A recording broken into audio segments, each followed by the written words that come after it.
Selamünaleyküm değerli izleyicilerimiz. Nebilerimizin de programına hoş geldiniz. Bu hafta da yeni bir programla sizlerle birlikteyiz. İnşallah geçen hafta kaldığımız yerden devam edeceğiz. Geçen hafta Hz. Nuh Aleyhisselam'ın davetinde kalmıştık. Nuh Aleyhisselam Allahu Teala'ya niyazda bulunurken ben onlara gece ve gündüz gizliden gizliye ve açıktan açığa davet etmiştim demişti. İnşallah onları açıklamıştık. Şimdi bugün de devamındaki ayetleri açıklayacağız hocamızla beraber. Hocam hoş geldiniz. Hoş bulduk. Hocam geçen hafta davetin çeşitlerini Nuh Aleyhisselam söylemişti. Onları ben gizliden gizliye, açıktan açığa davet ettim diye. Sabah akşam davet ettim diye. Bu hafta da insanlara Allah-u Teala nimetlerini gösteriyor, anlatıyor. İman etmeleri için. Ayet-i kerimede şöyle buyuruyor. Nuh dedi ki Rabbinizden bağışlanma dileyin. Çünkü o çok bağışlayıcıdır. Bağışlanma dileyin ki üzerinize gökten bol bol yağmur indirsin. Sizi mallarla, oğullarla desteklesin. Ve sizin için bahçeler var etsin. Sizin için ırmaklar var etsin. Nuh suresi 10 ve 12. ayetlerinde. Hocam burada nimetin kapıların açılması insanların ıslahına bağlanmış. İnsanların Allah'tan bağışlanma dilemelerine bağlanmış. Neden böyle bir şey yapılmış acaba? Allah-u Teala'nın her zaman nimetleri bir emek karşılığındadır. Hı hı. Yani insanoğlu o nimetleri hak etmişse Allah-u Teala o nimetlerini daha da artırır. Evet. O nimete layık değillerse gerekirse Allah-u Teala o nimetleri kısar veyahut o nimetleri böyle tam bollaştırır.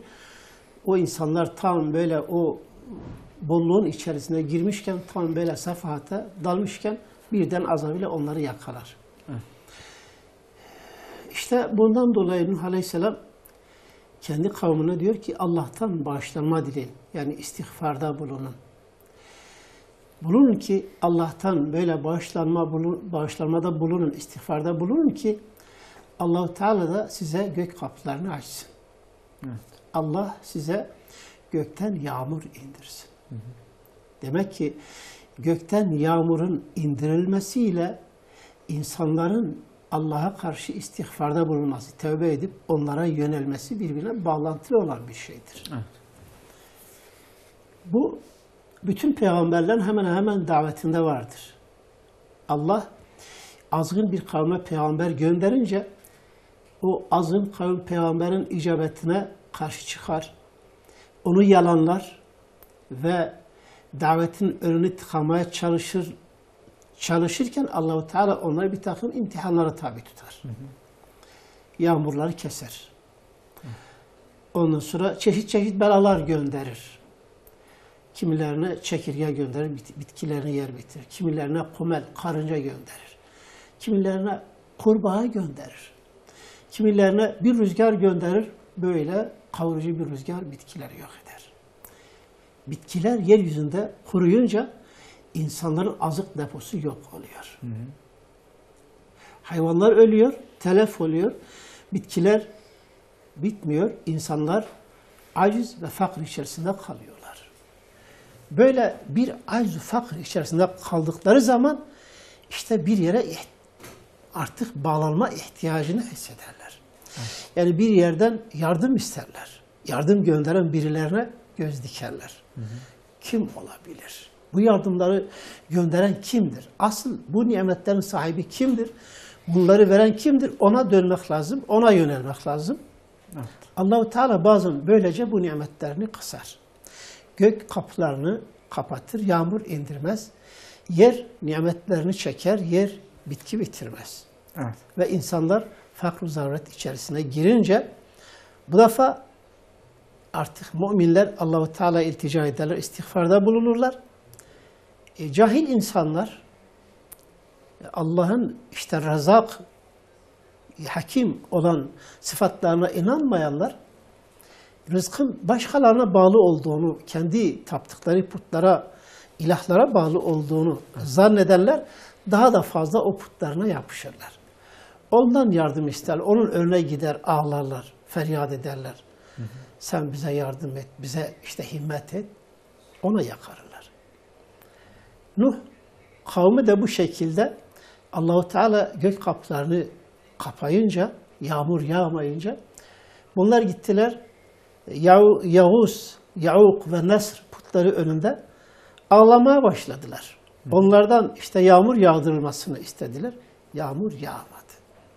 Nuh Aleyhisselam dedi ki boşuna kendinizi yoruyorsunuz. Bunlar Allah'a ait olan şeylerdir. Kimin elindeyse ona yalvarmanız lazım. Bu nimetlerin sahibi sizi yoktan var eden Allah Celle Celaluhu'dur. Bunu söyledi. Ama yine inanmadılar. Bundan dolayı Nuh Aleyhisselam en son inanmayan, inkarcılıkta inat eden, direnen bu kavmi Rabbine şikayet ediyor. Allah'ım ben onları böyle gece gündüz uzun bir tebliğ sürecinden sonra artık umudum kesildi. Bunlar inanmayacaklar. Defalarca tebliğ ettim. Ve onlara dedim ki فَقُلْتُ اسْتَغْفِرُوا رَبَّكُمْ Dedim ki Rabbinizden istiğfarda bulunun. Bunu söyledim Allah'ım onlara. فَقُلْتُ اسْتَغْفِرُوا رَبَّكُمْ اِنَّهُ كَانَ غَفَّارًا Muhakkak ki o bağışlayandır. Ne kadar suçlu olursanız olun, o suçlarınızı yine affeder. Sen nimetlerini esirgemez. يُرْسِلِ السَّمَا عَلَيْكُمْ مِدْرَارًا Gök bulutlarını devir devir üzerinize gönderir, yağmur yağdırır. وَيُمْدِدْكُمْ بِأَمْوَالٍ وَبَن۪ينَ Size mallarla, evlatlarla yardım eder o Allah. وَيَجْعَلْ لَكُمْ جَنَّاتٍ Bu yağmur sayesinde Allah size bağ ve bahçeler oluşturur. وَيَجْعَلْ لَكُمْ اَنْهَارًا Size nehirler akıtır. Bu nimetleri veren Allah'tır. Tabi ben bütün bunları istiyorsanız işte o Allah'tan bağışlanmada bulunun. O Allah'a karşı özür beyan edin. Ona teslim olun. Ona karşı tövbe ediniz. Buna rağmen bunlar inanmayınca Nuh Aleyhisselam bu defa onlara sesleniyor.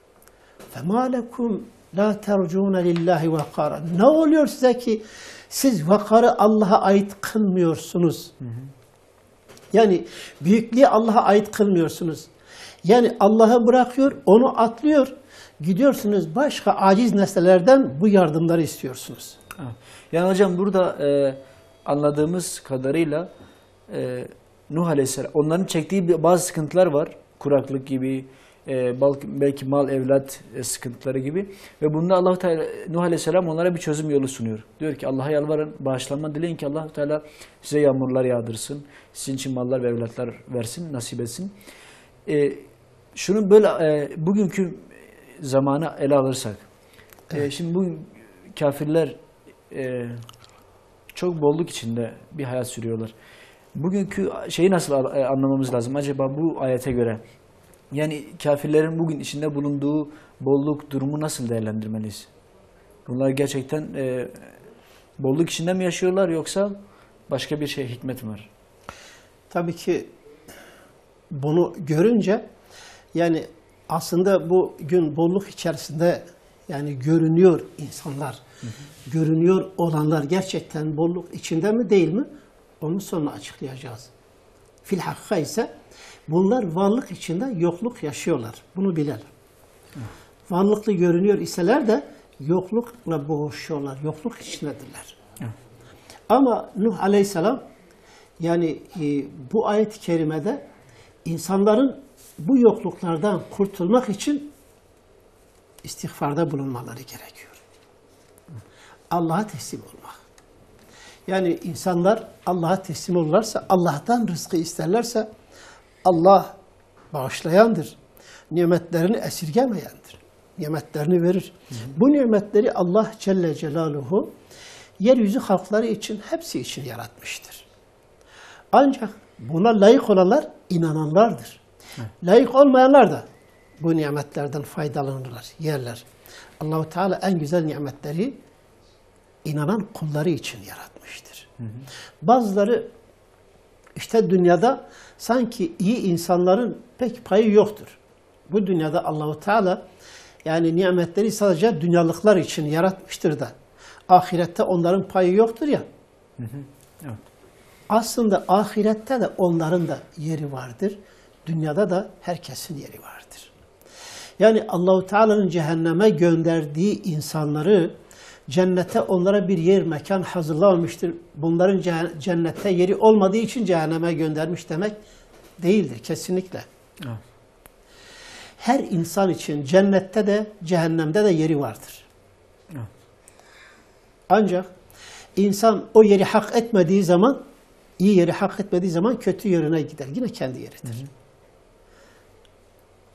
Ama yani onu hak ettiği zaman gider kendi yerine kavuşur, yerini alır. Evet.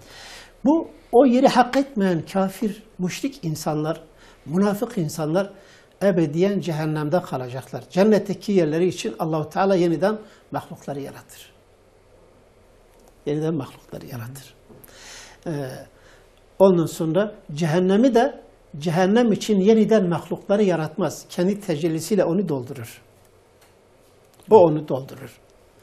Ama cenneti de dolduracak. Cennette boş kalanların yerine Allahu Teala yeni varlıklar yaratıp oraya gönderecektir. Cennet de dolmaz. İnsanların varlığıyla ne kadar çok nesil olursa olsun bunların varoluşuyla cennet dolmaz, cehennem de dolmaz. Allah'ın arzı geniştir. Cennet için Allahu Teala yeni halklar yaratır. Cehennem için de onu tecellisiyle doldurur. Bunu bilelim.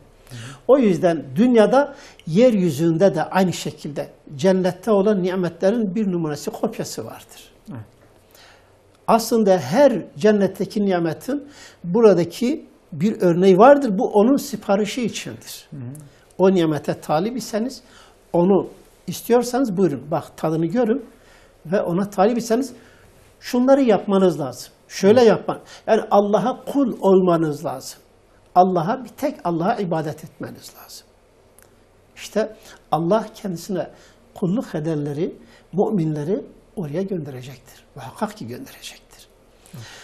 Ve bu nimetler aslında bu nimetlere en layık olanlar inananlardır.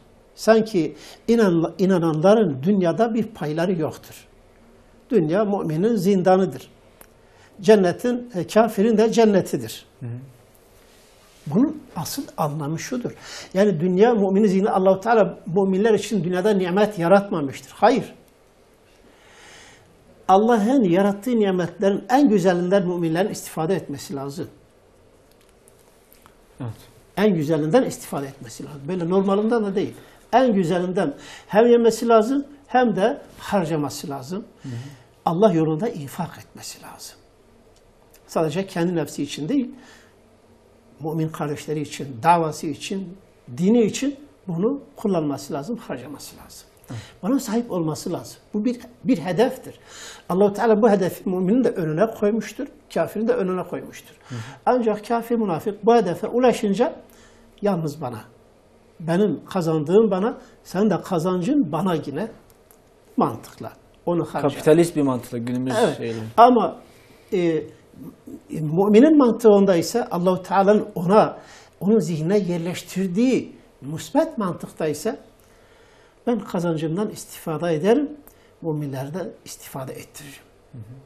Müminleri de bundan istifade ettiririm mantığı hakim olmalıdır. Allah Resulü Aleyhisselatü Vesselam bu mantıkla ashabını yetiştirdi. Dolayısıyla onlar kazandıklarını sadece nefislerine değil, hem kendi nefislerine hem de davalarına harcadılar ve her ikisine de sahip oldular. Her ikisine de sahip oldular. Evet. Allah-u Teala bizlere bu mantığı, bu şuuru versin. Amin. Bir de bu istiğfar şeyle ben bir şey daha anlatayım. Evet. Yani insanlar eğer nimetten mahrum olmuşlarsa hemen istiğfara yönelsinler. Bu aslında bir paroladır. Hazreti Nuh'un burada vermiş olduğu mesaj bütün asırlaradır, kıyamete dek. Bundan sonra da gelecek olan bütün nesillere bir mesajdır, bir paroladır. Eğer nimetten mahrum kalmışsanız, yoklukla boğuşuyorsanız, kuraklıkla boğuşuyorsanız Allah'a karşı istiğfarda bulunun. Yani ayet-i kerimede yani başınıza ne geldiyse kendi yaptıklarınızdandır. Evet. Deyimi aslında burada şey yapılabilir değil mi hocam? Evet. Nitekim biz sahabe hayatına baktığımız zaman yani Hazreti Ömer döneminde yağmurlar kesiliyor. Hı hı. Yağmur yağmıyor. Geliyorlar, ya Ömer ne olur bir yağmur duasına çıksanız, dua etseniz belki Allah bize yağmur yağdır. Evet. Hazreti Ömer Ebu Kubeys Dağı üzerine çıkıyor. Evet. Rivayetlere göre Ebu Kubeys Dağı yani Mekke'de. Hı hı. Veyahut herhangi bir yerde Medine'de yağmur duasına çıkıyor. Evet. Ve orada sadece bu ayet-i kerimeyi okuyor. O yağmur duasında bu ayet-i kerimeyi okuyor ve iniyor. Ey Ömer, hani yağmur duasını yapacaktın ya, yaptım diyor. Neydi? İşte diyor okuduğum o ayet-i kerime var ya, ben Allah'ın yağmur verecek gök kapısını çaldım. Kapıyı çaldım. Ondan sonrası Allah'a aittir. İcabet ona aittir. İcabet ona aittir. Ve Hazreti Ömer evine varmadan yağmur iniyor. Subhanallah. Yağmur iniyor. Allah-u Teala yağmur gönderiyor. Hı hı. Yine deniliyor ki Hasan Hocam, el-Basri döneminde. Dilerseniz onu reklamdan sonra bir araya gitmemiz gerekiyor. Evet. Uzayacak sanki. Gidebiliriz. Tamam. Evet, sohbetimize devam edeceğiz kısa bir aradan sonra inşallah. Evet değerli izleyicilerimiz, tekrar birlikteyiz. Evet hocam, Hasan-ı Basri olayında kalmıştık. Buyurun. Evet, Hasan-ı Basri Allah ondan razı olsun. Evet. Cemaatine bir adam geliyor. Memleketlerinde kıtlık olduğundan şikayet ediyor. Hı hı. Diyor ki bu ayeti gösteriyor. Bu ayeti sık sık okuyun. Başka biri geliyor. İşte eşinin çocuk doğurmadığından yani şikayet ediyor. Evet. Ne yapayım? Aynı ayeti ona da öneriyor. Biraz sonra başka biri geliyor. Hayvanlarının işte verimsizliğinden, ekinlerinin verimsizliğinden yani yakınıyorlar. Onlara da aynı ayeti tekrar öneriyor. Bu ayeti okuyoruz. Hı hı. Orada oturanlar ey imam diyorlar. Nedense diyor bu 3 soruya da aynı ayeti önerdiniz. Diyor bunun hikmeti nedir? Evet. İşte bunu açıklıyor. İşte Hazreti Nuh diyor ki istiğfardır çözümü. Tek çözümü istiğfardır. Evet. İstiğfarda bulunun. Allah size yağmur yağdırır, evlatlarla, mallarla yardım eder, bağlar, bahçeler oluşturur, ırmaklar akıtır. Hı hı. İşte bütün bu nimetlerin kapısı istiğfara bağlıdır, oraya odaklıdır. Anahtar orasıdır. Çok büyük bir reçete veriyor. Oradan bunlara uğraşmak lazım. Oradan bunlara girmek lazım. Evet. Demiştir. Çok önemli bir reçete sunuyor değil mi hocam? Evet. Evet. Ama maalesef günümüz Avrupa'sı zaten açlıkla aslında kavruluyor. Yani onlar yağmur kesildiği zaman inançsız insanlar gidiyorlar, suni bir bomba atıyorlar denize diyor. Bundan dolayı yani deniz buharlanacak, bulutlar kalkacak, yağmur yağacak. Yani bunun kendi müdahaleleriyle olabileceğini zannediyorlar. Allah-u Teala yani bulutları kendisi oluşturur. O bulutları istediği memleketlere rüzgarla sürükleyip götürmesi de kendi iradesiyledir. Evet. O dilediği zaman bulutları istediği memleketlere sürükler götürür ve yağmurunu nerede indirilmesi gerekiyorsa orada emreder. Bulutlar orada yağmurunu indirir. Bu Allah'ın emridir. Gözükmeyen Allah'ın ordularıyla bunlar yapılıyor. Bizim tabi göremediğimiz, idrak edemediğimiz bir tarzda bunlar gerçekleşiyor. Ama oluyor. Evet. Bunu görüyoruz yani. Bunun arkasında bir güç vardır. Biri bunu yaptırıyor. İşte onu göremiyorsak onu inkar etmemiz gerekmez. Evet. İzini görüyorsak asıl o izin sahibi de vardır. Hı hı. İşte o Allah Celle Celaluhu. Evet, Allah razı olsun hocam. Hocam devamındaki ayetlerde Nuh Aleyhisselam bazı misaller veriyor. İnşallah o misalleri tek tek soracağım sizlere. Devamındaki ilk ayette size ne oluyor da Allah için bir vakar, saygınlık, büyüklük umuyorsunuz. Halbuki o sizi evrelerden geçirerek yaratmıştır. Burada insanın yaratılışından bahsediyor. İnsanın yaratılışını örnek veriyor. Yani Allah bu kainatı yarattığı gibi küçük bir kainat olan insanı da Allah yaratmıştır. Hı hı. böyle bir harika sanatı ortaya koymuş olan Sani-i Zülcelal'a ne diye büyüklüğü yakıştırmıyorlar ki insanlar. Nuh Aleyhisselam o günkü inkarcılara söylüyor. Ne oluyor size? Bak bunu görüyorsunuz. Bu sizin eseriniz değil. Başka birinin de eseri değil. Kimin ise onu söyleyin. Onu da söyleyemezler. Öyleyse bu Allah'ın eseridir. Madem ki bu Allah'ın eseridir, bu Allah'a karşı niye alnını secdeye koymuyorsunuz? Niye onun büyüklüğünü tanımıyorsunuz? Niye ona teslim olmuyorsunuz? Niye ondan istemiyorsunuz? Evet. Gidip kendiniz gibi aciz nesnelerden, putlardan bunu istiyorsunuz. Bu bir basiretsizliktir, şuursuzluktur aslında. Evet. Bir noktada onları yeriyor. Siz basit insanlarsınız. İdrakiniz varsa, aklınız varsa böyle anlamanız lazım demek istiyor Aleyhisselam. Evet. Bakın o sizi yoktan var etti. Değil mi? Yani siz hiç yok iken sizi var etmiştir. Yoktan var eden, hayat veren, ölüm veren, nimet veren, rızık veren, bu işte insanın Rabbidir. Kendi Rabbine insan ibadet edecek, yalnızca ve yalnızca ondan korkacak ve ondan yardım isteyecektir. Evet. Bu meseleyi vermek istemiştir. Evet. Devamındaki ayette görmediniz mi Allah 7 göğü tabaka tabaka yaratmıştır. Onların içinde nasıl ayı bir ışık, güneşi de bir kandil yapmıştır diyor.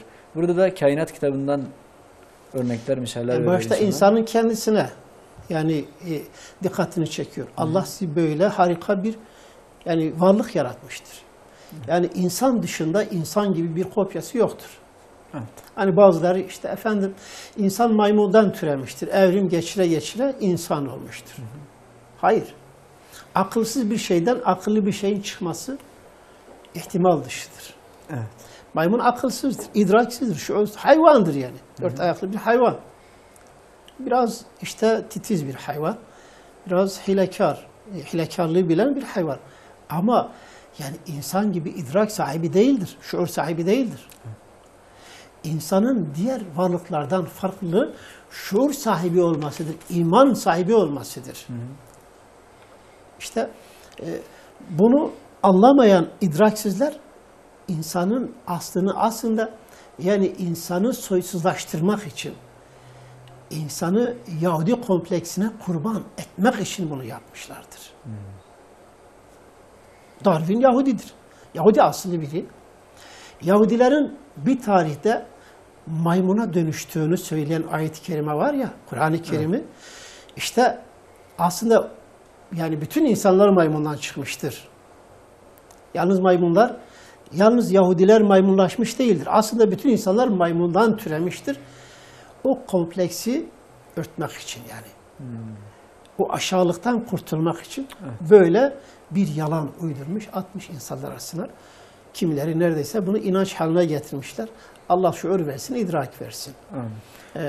Ama yani Allah Celle Celaluhu insanı elbette harika bir varlık, ekrem-i mahlukat, eşref-i mahlukat olarak yaratmıştır. Nuh Aleyhisselam başta insanın işte bu mükerremliğine dikkatlerini çekerken akabinde hemen kainat kitabından insana en yakın olan 2 şeye dikkatlerini çekiyor. Dünya en yakın olan 2 gezegen, ay ve güneş. Ay dünya ile irtibatlıdır. Dünya da güneşle irtibatlıdır. Böylece yani dünyanın irtibatlı olduğu, bağlı olduğu 2 şeye birden ayet-i kerime insanın dikkatini çekiyor burada. Nuh Aleyhisselam'ın ifadesiyle. Ay'a bakmaz mısınız? Ay böyle inceliyor, bir kıl gibi oluyor, sonra tekrar büyüyor, dolunay oluyor. Ve bu büyümesi, incelmesi, dolunay haline gelmesi sürekli böyle bir düzen, nizam içerisinde gerçekleşiyor. Kendi kendine değildir bu. Bu tesadüfi olan bir şey olmaz. Bu kadar düzenli bir şekilde. Evet. Ve dünya yakınlığı, uzaklığı, dünyaya bağlı oluşu, dünyanın etrafında böyle sürekli dolanması, dünyayla beraber dönmesi. Bu sistemi kuran bir sahip vardır yani. Bu boş bir şey değildir. Güneş sistemi içerisinde yani dünya böyle küçük bir gezegendir. O diğer gezegenlere dikkat çekilmiyor. Sadece Güneş'e dikkat çekiliyor. İşte 24 saatte bir kere böyle Güneş doğuyor, batıyor. Biz diyoruz ki biz sabitiz. Güneş böyle doğuyor, batıyor. Bir daha tekrar doğudan doğuyor, batıdan batıyor. Güneş doğrudur. O da bir hareket halinde. O da gidiyor. Bu kainat denizi içerisinde yüzen balıklar gibi böyle o da bir yüzme içerisindedir. Kullun fi felekin yasbahun.